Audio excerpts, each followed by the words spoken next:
Sejam todos bem-vindos a mais um podcast do professor Wagner Pires, onde ele ensina você que é pecuarista ou profissional da pecuária a dominar o manejo de pastagens nas águas e na seca e dobrar a rentabilidade da sua fazenda. O tema de hoje é um tema polêmico, mas bem importante. A gente vai falar sobre fazendas pequenas, como ter pasto bom o ano todo, gastando pouco. É um tremendo de um desafio, mas é possível, né, professor Wagner Pires? Seja bem-vindo também.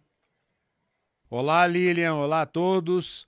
Vamos lá, vamos conversar. Isso aí eu tenho certeza que dá muita discussão, dá pano pra manga, como dizia minha mãe, isso dá pano pra manga. Bora lá.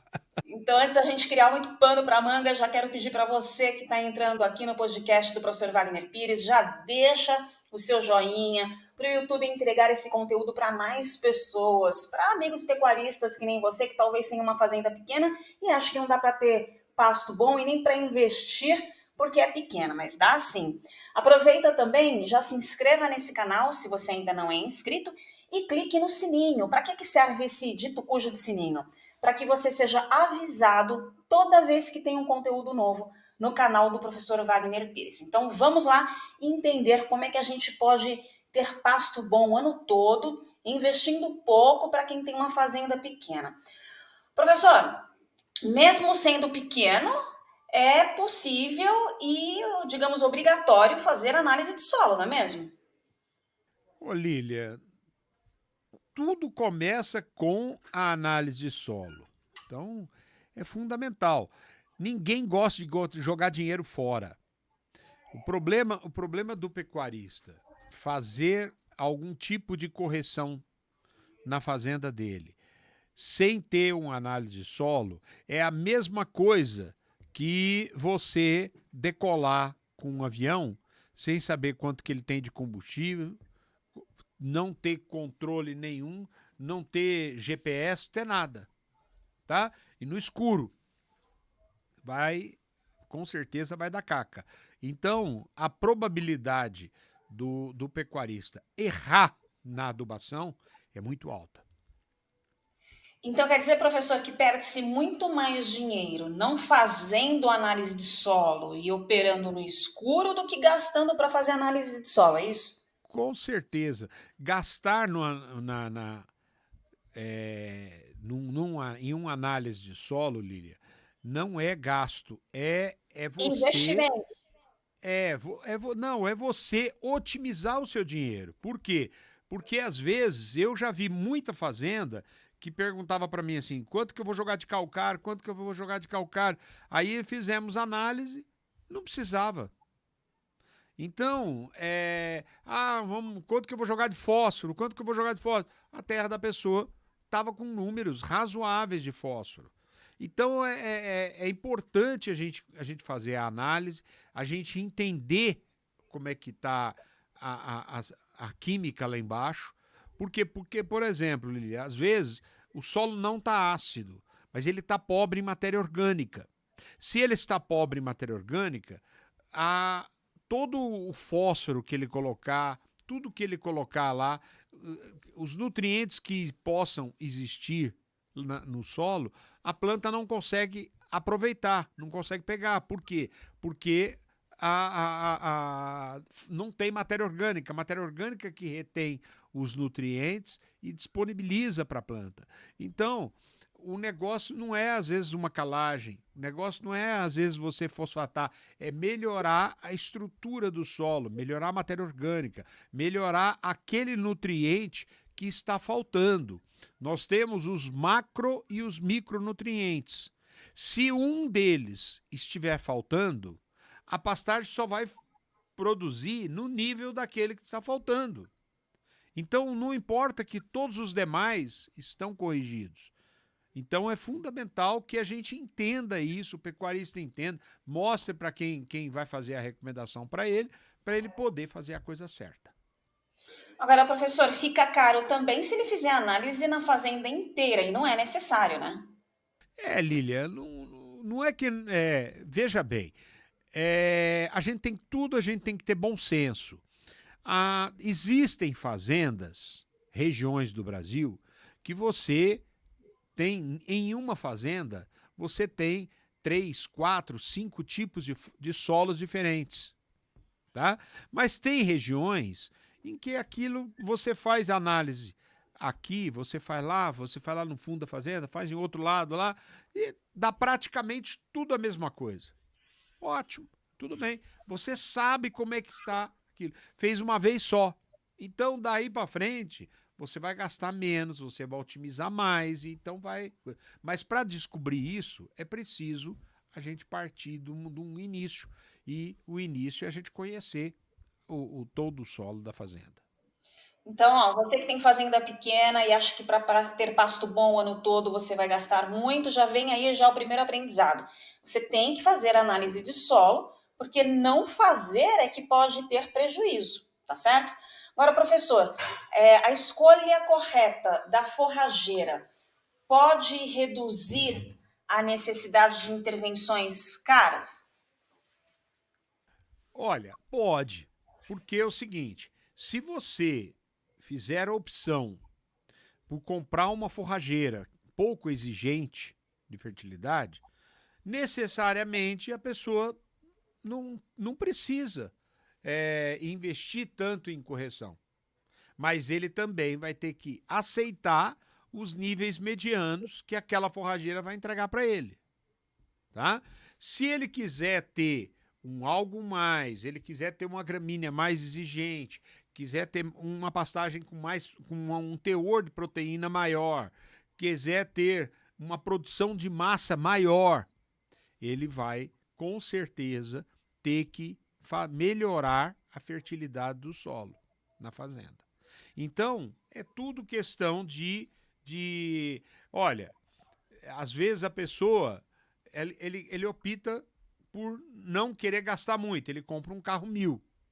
Mas se ele não fizer questão de gastar e quiser um carro que anda mais, comprar um carro 2.0, aquele carro 2.0 vai gastar mais combustível, então ele vai precisar pôr. Não adianta ele comprar um carro 2.0 e ficar querendo pôr pouco combustível no carro. O carro quase que não vai andar. Então, a gente tem que ter bom senso naquilo. Aonde eu quero chegar? O que eu quero? Eu tenho condição para isso? Então, a gente tem que planejar. E quando é uma propriedade pequena, Lília, é aí que a pessoa realmente tem que ser muito criteriosa, porque propriedade pequena, ele já restringe a produção da pessoa. E se ele ficar trabalhando em cima de um mínimo, ele não vai conseguir produzir nada na propriedade. E não vai fechar as contas dele. Então eu preferi vender e acabou. Ou mudar de atividade. Tá? Agora, se ele melhorar a fertilidade, fizer boas divisões, otimizar aquilo ao máximo, ele vai conseguir dobrar, triplicar a quantidade. Então, quanto menor for a propriedade, mais a pessoa tem que fazer escolhas de acordo. Eu estava no programa do Giro do Boi hoje, e aí veio uma pergunta para mim a respeito de uma pessoa que tinha uma área de 5.000 metros quadrados. Eu até perguntei para eles, será que vocês não escreveram aqui o número errado, gente? Porque 5.000 metros quadrados é meio hectare. E isso não é fazenda, isso é uma chacrinha. Quer dizer, aí o rapaz fala assim, eu posso mexer com pecuária? Eu falei assim, ó, a resposta que eu vou dar para ele é não. Por quê? É preferível que ele faça uma horta, fizer 5.000 hectares de horta, ele vai vender alface para a cidade inteira e vai ganhar um dinheiro melhor. Então ele vai conseguir sobreviver. Mas pecuária não vai dar. Então, a pessoa tem que ter o bom senso de fazer gestão da terra dela. Tem terra pequena? Vamos verticalizar isso aí. Aí ver se dá ou não dá. Professor, qual que é o tamanho ideal, então, para começar a criar gado? Olha, Lília, é... é uma pergunta difícil. Depende dos objetivos da pessoa. Se a pessoa quiser ter Ah, eu quero ter 50 cabeças de gado, tá? Muito bem, 50 cabeças de gado. Professor, eu consigo ter quantas unidades de animal numa terra bem cuidada? Ah, você consegue ter duas, você consegue ter quatro, tá?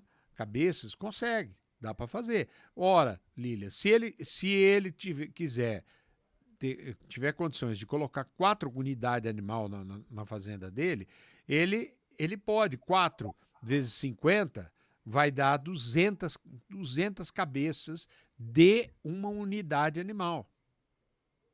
Tá? Então, 4 vezes 200, vezes 50, dá 200. Tá? E 200. Se ele colocar, considerar bezerro, por exemplo, ele sai de 200 e vai para 400 cabeças. Eu não estou contando reserva, não estou contando nada, fazendo um exemplo grosseiro. Poxa vida, é uma quantidade boa, tá? Mas ele tem que trabalhar aquilo ali. Ah, mas e o período de seca, professor? Período de seca ele pode vender o gado dele e aliviar a fazenda. Tem uma série de estratégias que a pessoa faz. Ah, mas para eu colocar 4 unidades de animal, eu vou precisar de tratar pão de ló a terra. Vai sim. Você vai ter que botar adubo, você vai ter que dar um fertilizante foliar, você vai ter que trabalhar com uma gramínea top, você vai ter que trabalhar com divisão. Então, tá vendo? Aí a gente começa a partir para um projeto maior. O que a pessoa pode fazer? Tem propriedade pequena? Começa aos poucos. Por exemplo, hoje eu conversei com uma pessoa que ele falou para mim assim: olha, eu dividi a minha fazenda, eu fiz 26 pastos, 26 rotacionados. Cada rotacionado ele tem 4 piquetes. Então veja a quantidade de divisões que ele fez. Tá? Aí ele perguntou para mim: posso, posso sair de 4 e fazer 8? Eu falei: pode. Você pode também fazer onde você tem um rotacionado de 4, você pode fazer 2 rotacionados de 4, que te dá uma flexibilidade maior e melhor. Então, é tudo questão de vai fazendo por etapas. Eu costumo recomendar, você não tem divisão nenhuma, divide a fazenda em 4 setores. Depois você divide em 8. Depois você divide em 16 e vai partindo a fazenda gradativamente. Vai fazendo investimento de cerca, vai fazendo investimento de corredor, monta um projetinho e vai fazendo as coisas aos poucos. Mas tem que fazer. Outra coisa também que quem é pequeno e pode ter aí uma fazenda ajeitada, produtiva, com gado, é muito simples. Faça aí o workshop do professor Wagner Pires, que ele te ensina a dominar o manejo de pastagens nas águas e na seca e dobrar a rentabilidade. E o workshop dele tá para estourar aí. Eu não vou falar a data, porque vai que tem alguma mudança, então aguenta aí, mas fica de olho nas redes sociais dele, que você vai ter a oportunidade, se não viu da vez passada, de ver. Mas não perca, viu, gente? Porque só de assistir esse workshop, se depois você resolver avançar com o professor para o curso dele completo, você tem a chance de mudar a realidade da sua fazenda em muito pouco tempo. Em 3, 4, 6 meses, você tem uma realidade completamente diferente. Claro, se você aplicar tudo que ele te ensina, porque não adianta consumir sem agir. Professor, voltando aqui para o nosso tema, como ter pasto bom o ano todo, mesmo sendo uma fazenda de pecuária pequena, quais são os sinais claros que o pasto precisa de mais atenção, mesmo que seja em escala pequena? O surgimento de plantas daninhas. Se o pasto começar a sujar, tem 2 significados. Pode significar que a planta está perdendo o vigor de rebrota. E por que a planta está perdendo o vigor de rebrota? Porque a pessoa não está adubando ela devidamente.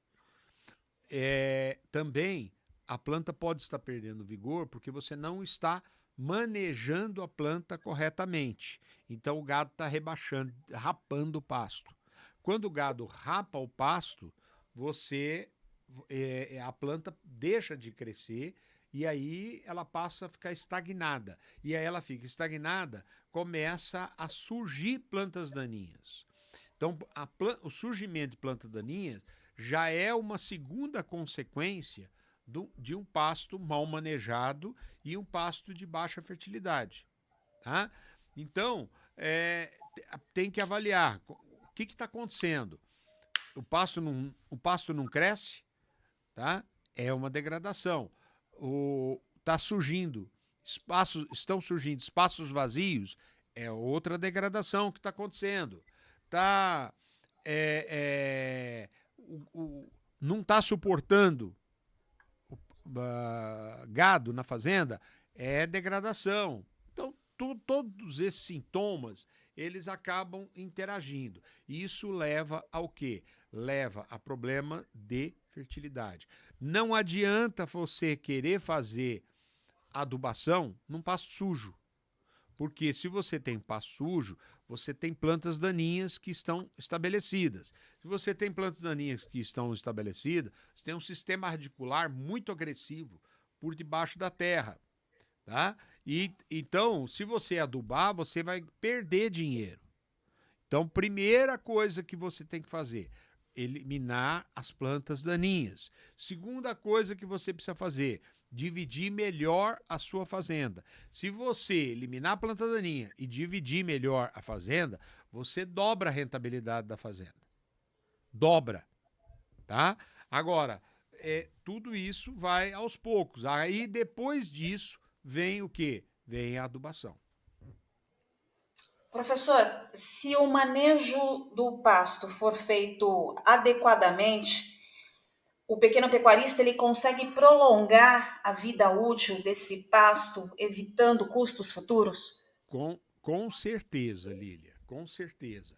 Se o pecuarista trabalhar a questão de plantas daninhas, se ele trabalhar a questão de manejo da pastagem, ele fortalece a planta. Se ele fortalecer a planta e ele ainda der mais fertilizante, ele melhorar a terra, a planta perfilha mais, a planta produz mais, a planta não volta a se degradar. E a vida daquela pastagem vai se perpetuando, vai se perenizando. Tá? Então, todas as gramíneas forrageiras são perenes, vida longa. Tá? Não tem data para morrer. A gente tem pastos aqui no Brasil de 30 anos, de 40 anos, e estão bonitinhos lá na fazenda. Então, basta o pecuarista ele trabalhar a planta, as necessidades da planta, a planta vai embora.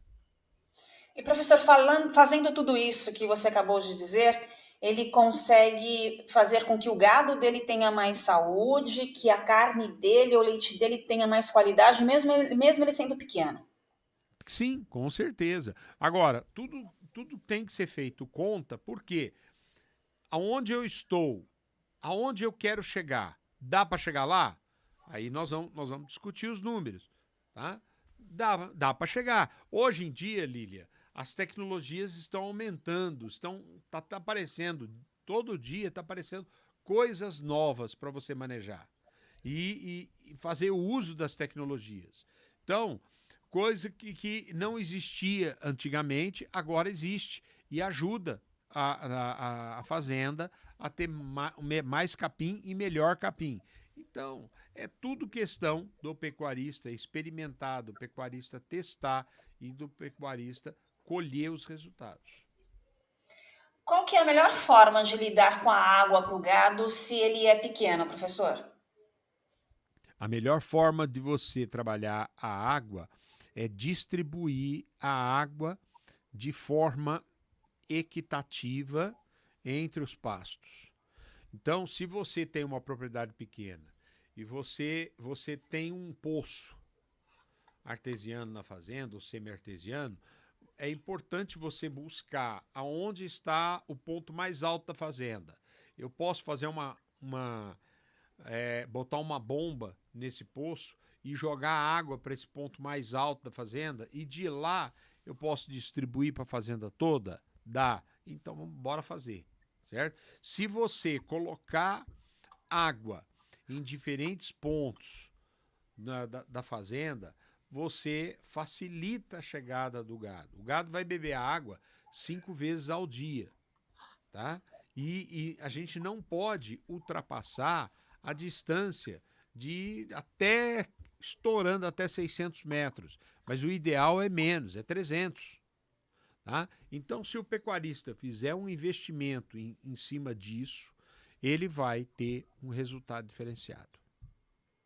Professor, mesmo sendo pequeno, dá para rotacionar e como é que ele faz esse rotacionado e quais são os resultados? Olha, dá para rotacionar sim, tá? O rotacionado, Lilian, ele demanda uma série de detalhes. Vamos lá. Primeiro, você tem que ter uma gramínea só. Segundo, você tem que dividir aquele pasto em partes iguais. Então, se eu dividir em 2, eu tenho um alternado. Porque, o que é o alternado? O gado vem, fica 10 dias do lado de cá, vai lá para o outro lado e fica mais 10 dias. Volta 10 dias. Vai para lá 10 dias e fica pingando para lá e para cá. Os 2 pastos que eu fizer a divisão devem ser divididos iguais. Hoje isso é muito fácil a gente fazer, tá? Então esse é o alternado. Se eu pegar esses 2 pastos, cortar no meio bem certinho e fizer 4 pastos, eu tenho um rotacionado, tá? Aí o gado vai, fica 10 dias no primeiro piquete, aí a gente já começa a chamar de piquete, vai pro segundo piquete, fica mais 10 dias lá. O primeiro pasto já começou a descansar 10 dias. Quando o gado sair do segundo e for para o terceiro, o primeiro pasto descansou 10 dias. E aí o gado fica mais 10 dias lá no terceiro. Quando o gado passar para o quarto, o primeiro piquete descansou 20 dias, tá? E vai continuar descansando. Quando o gado sair do quarto piquete e voltar para o primeiro piquete descansou 30 dias, que é um número ideal de dias para que o gado, o pasto descanse. E aí ele volta naquele ciclo. Quantos dias eu dei? Como é que eu vou saber a quantidade que eu tenho, que eu consigo colocar de gado? Existe uma fórmula matemática que a gente calcula o quanto que o gado precisa para comer, quanto que eu tenho por metro quadrado, e aí a gente faz uma série de contas ali e chega no número de unidade animal. Aí o que eu faço? Eu coloco o gado, vou pesando o gado para colocar o número de unidade animal correta. Então, esse trabalhinho a gente vai ter no início, para quê? Para calibrar a visão da gente, o entendimento. E a partir daí, a gente cria uma rotina. Professor, eu acredito que possa existir a crença de que, por ele ser pequeno, ele pode se contentar com a adubação orgânica. Mas a gente vê que tem aí no mercado a adubação, inclusive os biológicos, né? O que o senhor recomenda? É complicado ele depender só do orgânico. O ideal é ele poder fazer adubação química também e orgânica intercalar, não é isso? Sim. O que acontece, Lília? A adubação, ela tem várias etapas, tá? A adubação orgânica é uma das etapas. Você fazer o uso de uma aplicação de um fertilizante orgânico, um esterco de gado, por exemplo, curtido, você está jogando lá também fósforo, potássio, nitrogênio, cálcio, tem vários nutrientes que você está colocando. Mas é importante que você conheça a quantidade de unidade animal para você aplicar a dose de esterco compatível com aquela necessidade. E aí você vai aplicando direitinho e vai tendo um resultado. Posso trabalhar só com adubo orgânico? Pode, mas é muito difícil de você conseguir balancear totalmente. Então, acaba que você precisa de outros nutrientes em outras proporções, e aí você tem que partir para essa adubação mais completa.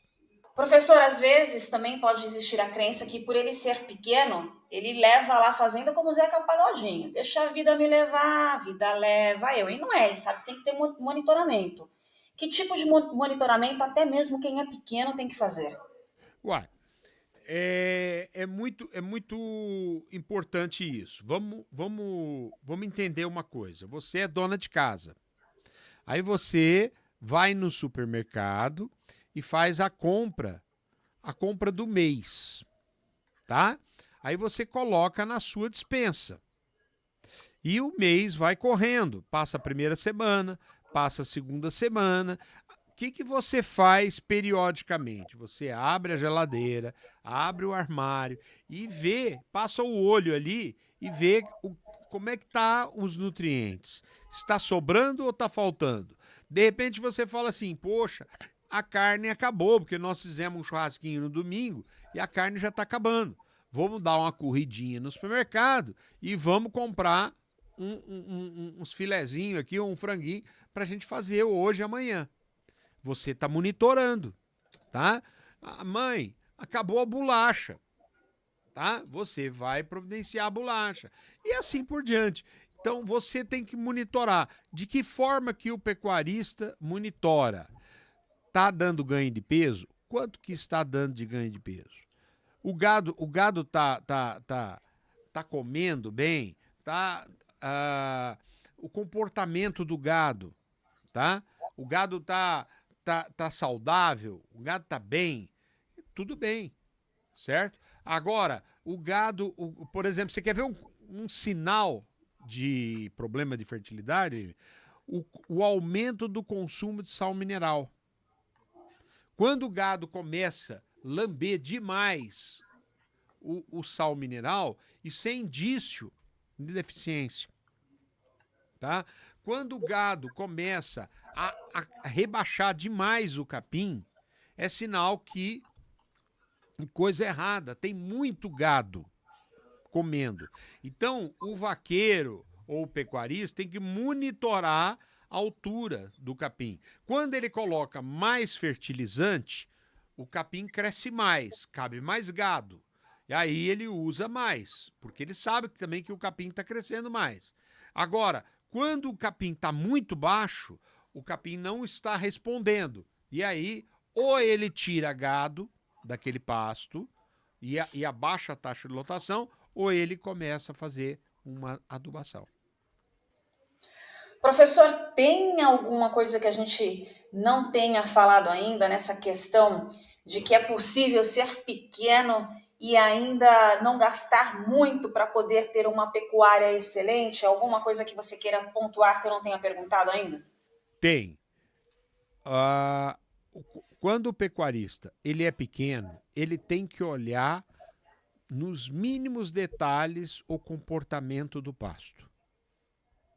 Tá? Então, o que acontece? Quando a propriedade é pequena, e principalmente quando a propriedade está com uma taxa de lotação equilibrada para alta, tá? O pecuarista tem que estar com o olho no pasto permanentemente.